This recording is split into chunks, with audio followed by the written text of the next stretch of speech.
प्रसाद ने कल कहा प्रेस वार्ता के अंदर, कानून मंत्री जो हैं भारत सरकार के, उन्होंने कहा कि डीजल पेट्रोल पे हमारा कोई कंट्रोल नहीं है। यदि डीजल पेट्रोल के ऊपर आपका कोई कंट्रोल नहीं है तो 2014 के अंदर जो चुनावी भाषण देते थे वो क्या पिछवाड़ा से बोलते थे? कहां से बोलते थे? नरेंद्र मोदी बोलते थे, अमित शाह बोलते थे, हिंदुस्तान के जितने भी भाजपा के नेता हैं वो एक एक जो कांग्रेस पार्टी का विरोध करते थे, 2 रुपया सिलेंडर पे बढ़ जाता था तो ये सारे रोड पे उतर जाते थे। तो क्या तब पिछवाड़े से हल्ला करते थे या मुंह से बोलते थे? या आज पिछवाड़े से बोलते हो या मुंह से बोलते हो? इस बात की जानकारी दो देश की जनता को कि कहां से बोलते थे। यदि देश का प्रधानमंत्री की जुबान की कोई वैल्यू नहीं है, यदि गृह मंत्री के जुबान की कोई वैल्यू नहीं है तो थू है ऐसे प्रधानमंत्री के ऊपर।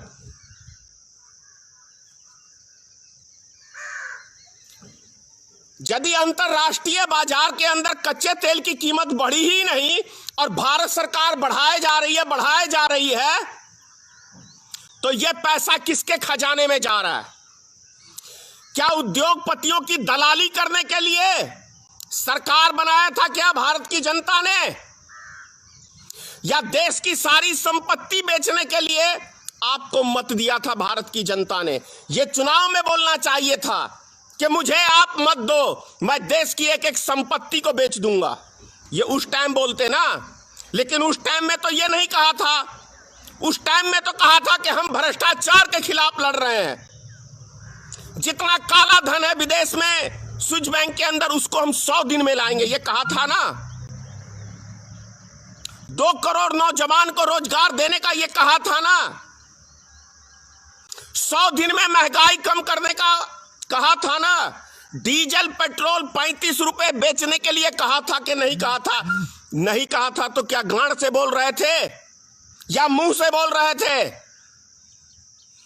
राजनीतिक दृष्टिकोण में यह शब्द कहीं भी किसी भी तरह से सही नहीं है, मैं खुद जानता हूं, लेकिन आज मजबूर कर दिया है भारतीय जनता पार्टी ने इस शब्द को प्रयोग करने के लिए, क्योंकि इनके कार्यकर्ता यही शब्द का प्रयोग करते हैं और इन्हीं की भाषा में अब इनको जवाब देना पड़ेगा देश के एक एक राजनीतिक दल के लोगों को।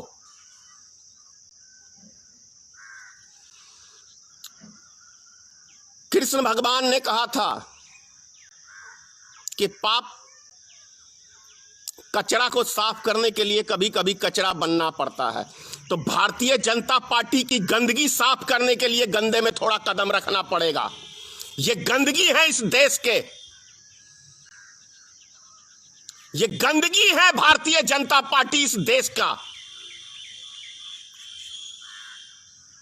अरे कानून मंत्री होके पेट्रोलियम मंत्री का बयान दे रहे हो, इतनी भी अकल नहीं है।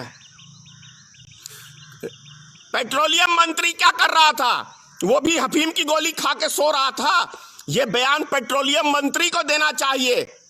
और मंत्री क्या चीज के लिए बन गए हो भाई? एयर कंडीशन में सोने के लिए या हिस्सेदारी बांटने के लिए? क्या चीज के मंत्री हो? बोलो। यदि मंत्रियों का कुछ चलता ही नहीं, प्रधानमंत्री का कुछ चलता ही नहीं, तो गद्दी पे क्यों बने हुए हो? यदि भारत सरकार का नियंत्रण किसी चीज के ऊपर है ही नहीं और हर चीज पे भारत सरकार हाथ खड़े करती है, तो ऐसे प्रधानमंत्री को 1 सेकंड के लिए बने रहने का कोई अधिकार नहीं है। फैशन करने के लिए प्रधानमंत्री देश की जनता ने नहीं चुना था। जुमलेबाजी करने के लिए देश की जनता ने प्रधानमंत्री को नहीं चुना था। विदेश घूमने के लिए देश की जनता ने प्रधानमंत्री को नहीं चुना था। जब प्रधानमंत्री ने कहा 56 इंच का सीना, तो देश की जनता ने सोचा इसके अंदर कुछ दम है, ये कुछ भारत के लिए कर सकता है, ये कुछ देश की जनता के लिए कर सकता है, इसके विश्वास मतलब विश्वासघात करने के लिए प्रधानमंत्री बने हो क्या देश की जनता के साथ? क्या विश्वासघात नहीं किया है देश की जनता के साथ? भारतीय जनता पार्टी के ऊपर क्यों ना मुकदमा हो, देश के प्रधानमंत्री के ऊपर, भारतीय जनता पार्टी के एक एक सदस्य के ऊपर मुकदमा होना चाहिए, क्योंकि इन्होंने छला है 130 करोड़ जनता को, उनका विश्वास छला है, उनका भरोसा तोड़ा है 130 करोड़ जनता का। इसीलिए केस होना चाहिए भारतीय जनता पार्टी के प्रधानमंत्री के ऊपर होना चाहिए, रविशंकर प्रसाद के ऊपर होना चाहिए, क्योंकि यह भी बड़ी बड़ी डींगे मारता था उस टाइम के अंदर। ये एक एक व्यक्तियों के ऊपर होना चाहिए। डीजल पेट्रोल 30 रुपए अभी बिकना चाहिए, 19 रुपए बिकना चाहिए भारत के अंदर, जितने अंतरराष्ट्रीय बाजार में तेल की कीमतें, कच्चे तेल की गिरी है। और यह है कि दिन प्रतिदिन बढ़ाए जा रहे हैं। कंपटीशन हो गया है डीजल पेट्रोल के अंदर कि कौन शतक मारेगा, डीजल मारेगा या पेट्रोल मारेगा। क्या चीज के ऊपर कंट्रोल है? एक आध चीज का नाम गिनाओगे प्रधानमंत्री जी देश की जनता को?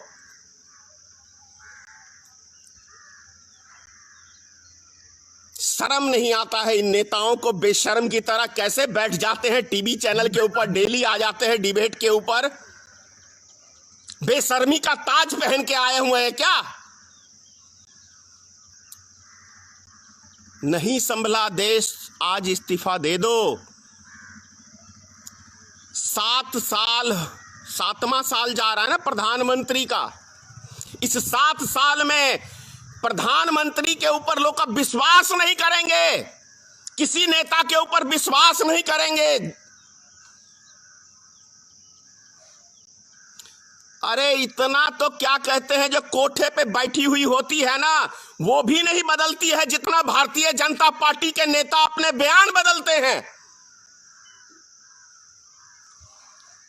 उनका भी कोई कैरेक्टर होगा, लेकिन रविशंकर प्रसाद कानून मंत्री, बड़ा कानून मंत्री, इतना तो कैरेक्टर उनका भी नहीं बदलता जितना आपका बदलता है और आपके प्रधानमंत्री का बदलता है।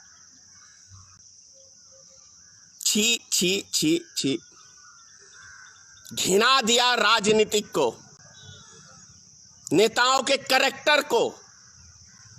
अरे भाई, हिंदू मुसलमान का दंगा कराने के लिए प्रधानमंत्री को चुना था क्या? कि सुबह शाम यही डिबेट करते रहो, हिंदुस्तान पाकिस्तान, विकास नहीं से होता। कहां ले जाओगे इस देश को, ये तो बोलो।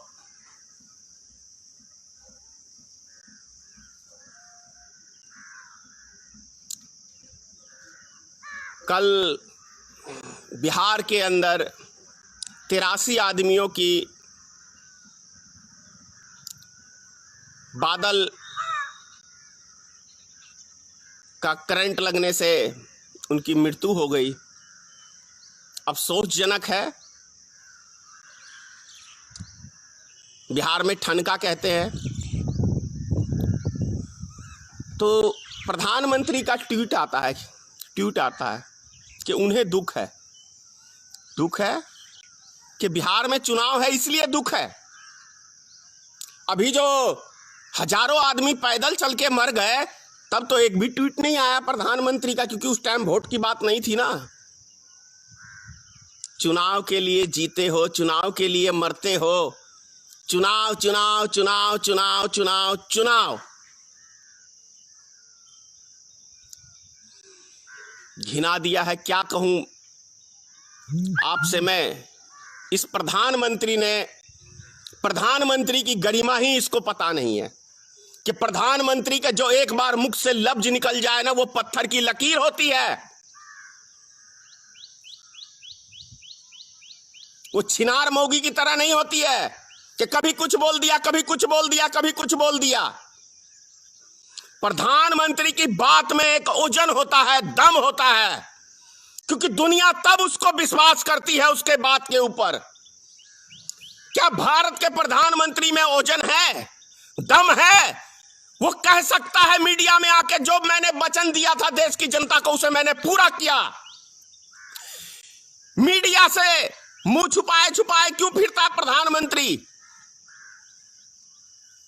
कभी देखे हो भारत के अंदर कि कोई प्रधानमंत्री मीडिया से दूर भागता हो प्रधानमंत्री बनने के बाद, कि मीडिया कहीं उससे यह सवाल ना पूछ ले क्या आपने चुनावी वादे में क्या क्या देश की जनता से कहा था और कितने उस वादे के ऊपर खड़े उतरे प्रधानमंत्री जी? इसीलिए मुंह छुपाए फिरते हो। अभी आपको याद है ना, 5 साल में 2019 के चुनाव जीतने के बाद श्री नरेंद्र मोदी ने पहला प्रेस कॉन्फ्रेंस किया था। नरेंद्र मोदी के प्रेस कॉन्फ्रेंस में अमित शाह जवाब दे रहे थे, मोदी ने सवाल का जवाब नहीं दिया, क्योंकि वो मुंह दिखाने लायक है ही नहीं व्यक्ति किसी को। भारत का प्रधानमंत्री देश की मीडिया को अपना शकल दिखाने योग्य नहीं है। जो कोई पत्रकार, ईमानदार पत्रकार, उससे कोई ढंग का सवाल ना पूछ ले, पानी पानी हो जाएगा ना मोदी। अरे दम है तो आ जाओ प्रेस कॉन्फ्रेंस के अंदर और दो मीडिया के सवालों का जवाब। ऐसा नहीं है कि सारे मीडिया वाले गोदी मीडिया ही बैठे हुए हैं। इस देश में ईमानदार लोग भी हैं, देश प्रेमी भी हैं, जो देश से प्रेम करते हैं, देश के नागरिक से प्रेम करते हैं। ऐसा नहीं है वो जी न्यूज का, न्यूज 18 का पत्रकार, रिपब्लिक भारत का भड़ुआ। ये भड़ुए पत्रकार हैं, पत्रकारिता को कलंकित करने वाले हैं। अगर पत्रकारिता को कलंकित किया है तो इन 3-4 टीवी चैनलों वालों ने किया है, क्योंकि इनके जो जितने इसके जो क्या कहते हैं मालिक हैं वो सारे भारतीय जनता पार्टी के लीडर हैं। ये भारतीय जनता पार्टी का चैनल है, इसीलिए ये भड़ुआगिरी कराते हैं इस डिबेट के ऊपर। मैं जानता हूं कि मैं जो बोल रहा हूं ये अब शब्द नेता का नहीं होता है, लेकिन आज मजबूर हूं। जैसे कल रविशंकर प्रसाद ने कह दिया, हाथ खड़ा कर दिया कि हमारा कोई बस नहीं है, मजबूर से बोल रहा हूं, मजबूरी से बोल रहा हूं। ये राजनीतिक में किसी भी दृष्टिकोण से ऐसे शब्दों का कोई स्थान नहीं है, मैं खुद कह रहा हूं, लेकिन मजबूर हूं। आज घृणा होती है ऐसी राजनीतिक से। राजनीतिक वो होनी चाहिए जो देश को मजबूत करे, समाज को मजबूत करे। राजनीतिक ऐसी नहीं होनी चाहिए कि देश को खोखला करे, समाज को खोखला करे, कुछ उद्योगपतियों का जेब भरने के लिए। इतनी गुलामी तो अंग्रेजों की भी, वैसे तो ये गुलामी अंग्रेजों की भी करते थे ये आरएसएस के लोग, ये है ही है गुलाम, और आज भी ये गुलामी करते हैं, उद्योगपतियों के गुलाम हैं। लड़ाई है हम लोग की, इस सब चीजों की लड़ाई है और लड़ेंगे हम लोग। देखा अभी प्रधानमंत्री का सर्वे कराया गया था, जितनी गोदी मीडिया है उसने, कि प्रधानमंत्री की साख गिरी तो नहीं है, और जितना भी दम था लगा लिया इस गोदी मीडिया ने, लेकिन प्रधानमंत्री का साख देश की जनता के नजर में गिर चुका है, अब नहीं उठने वाला।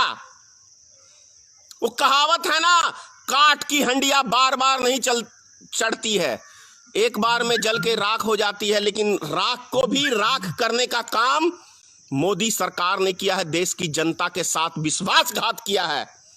इसलिए अब नहीं, अब नहीं, अब नहीं, इतना ही कहूंगा। कुछ शर्म लिहाज है तो आज अभी इसी क्षण भारतीय जनता पार्टी के एक एक सदस्य इस्तीफा दे दें अपने अपने पदों से, क्योंकि जब तुमसे देश नहीं संभल रहा, किसी चीज पे तुम्हारा नियंत्रण नहीं है तो तुम्हें सत्ता में बने रहने का कोई अधिकार नहीं है। जय हिंद, सीताराम। मां भगवती, मां जगदम्बे, मां दुर्गा हमारे देश की सेना और हमारे देश की नागरिक की रक्षा करना माता। जय हिंद।